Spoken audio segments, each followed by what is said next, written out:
The notion of power imbalance is related to the GDPR law on consent. In a nutshell, it means that a data controller can't use its power over an individual to coerce them into giving consent to something.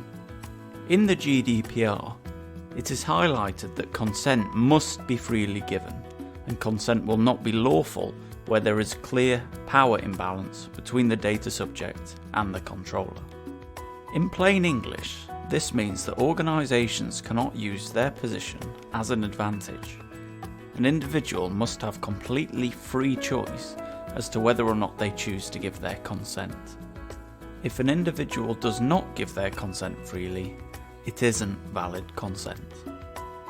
So, what makes consent valid in the first place?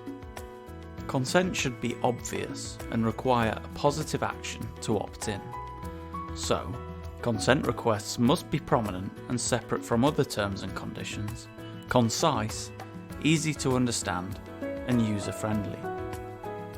Consent must specifically cover the controller's name, the purposes of the processing, and the types of processing activity. Explicit consent should ideally be expressed in words, rather than by any other positive action. Consent must be freely given, and this means giving people genuine ongoing choices and control over how you use their data.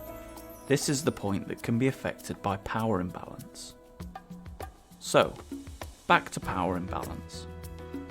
Because consent must be freely given, if a controller has used their position to coerce an individual into giving their consent, it cannot be held to be freely given. An example of this could be an employer asking an employee for their consent to process their information, and the employee doesn't feel like they're in a position to refuse. Controllers, therefore, need to ensure that when they rely on the lawful basis of consent, individuals truly have a free choice, and, if they choose to the contrary, no detriment to them should be incurred. If you need any further advice, get in touch with us. We're always happy to help.